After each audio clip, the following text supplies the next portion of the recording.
Autoline Daily is brought to you by Bridgestone, passion for excellence. Here are today's top headlines. The U.S. government buys a bunch of hybrid vehicles, Toyota's sales shoot up in March, and we give you a look at some of the hot products coming out of the New York Auto Show. Up next, we'll be back with the news behind the headlines.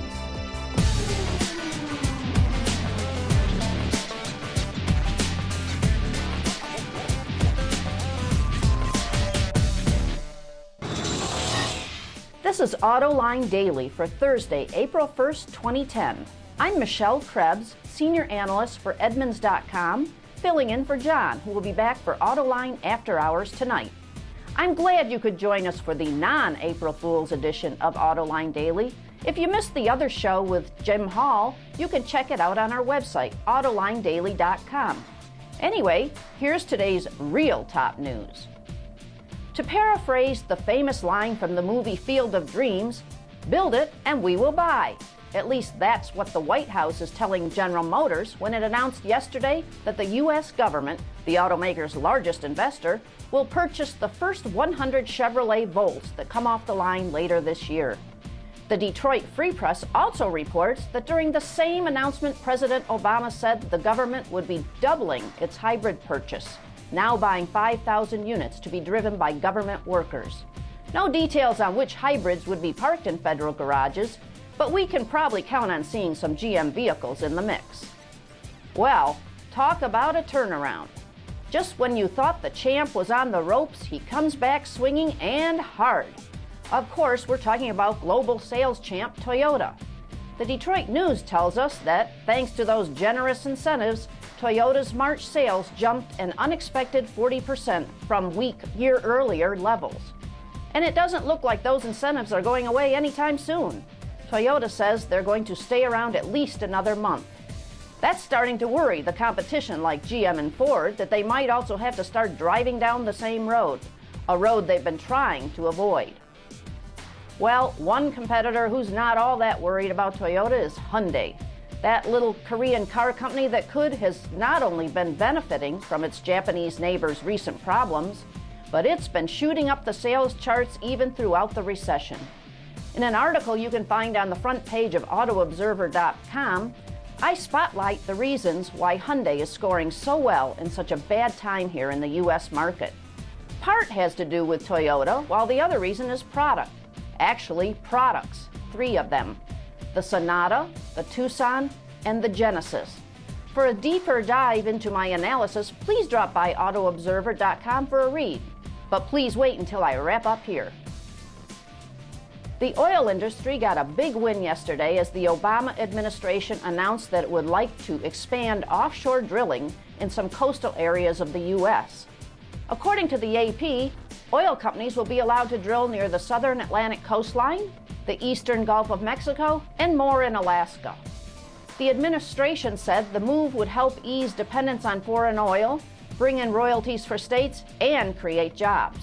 But it's unlikely this decision will help lower gas prices and reduce our dependence on foreign oil because there's only a relatively small amount compared to the global market.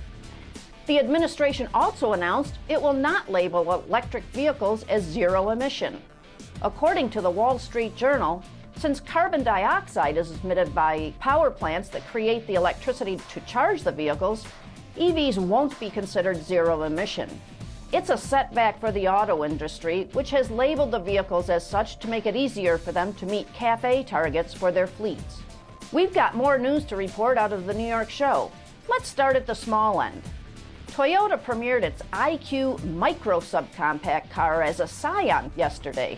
In the mechanical department, it's equipped with a continuously variable transmission and a 1.3-liter 4-cylinder engine that should produce more than 90 horsepower. That may not sound like very much, but it should be plenty for such a small car. Its wheelbase is just 79 inches.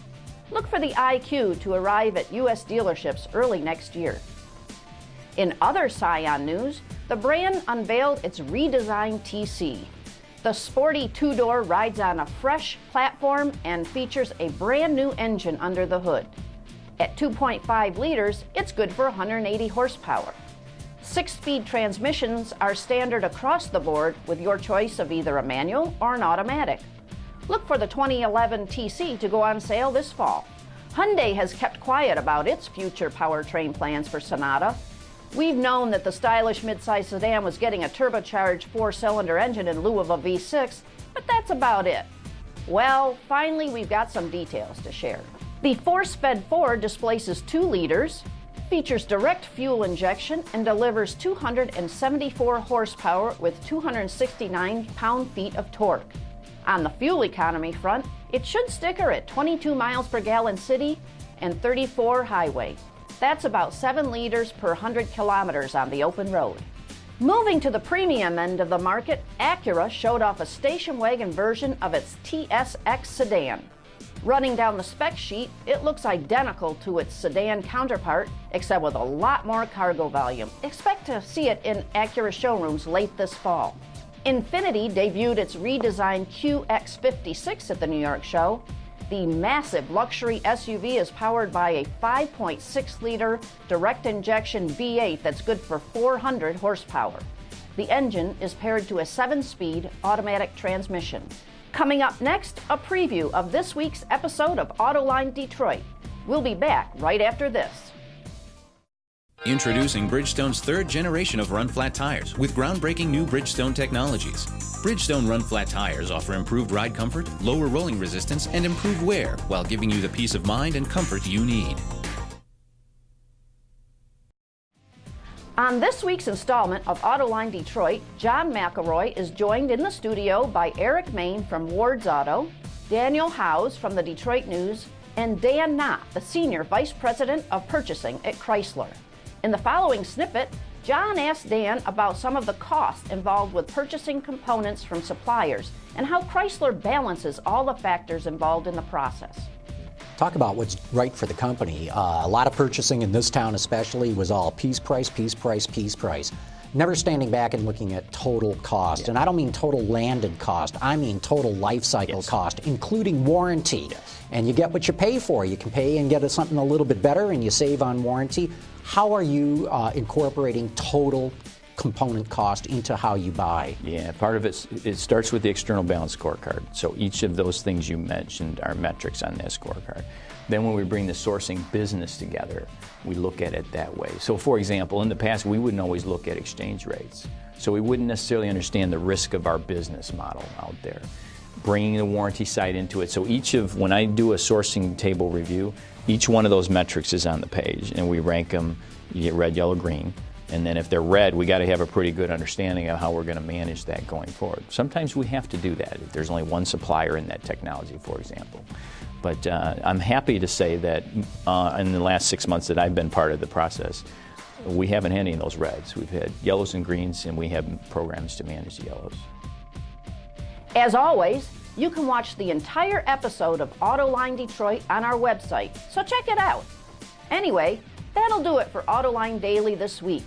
There will not be a show tomorrow because of the holiday, but if you can't get enough McElroy, tune in to Autoline After Hours tonight, and every Thursday evening at 7 p.m. Eastern Time for the most candid discussion about the auto industry you'll find anywhere. Tonight's special guest is Dave Parasak, the Chief Engineer for the 2011 Ford Mustang. Should be a lively discussion. And with that, thank you for watching, have a happy Easter, and we'll see you next week.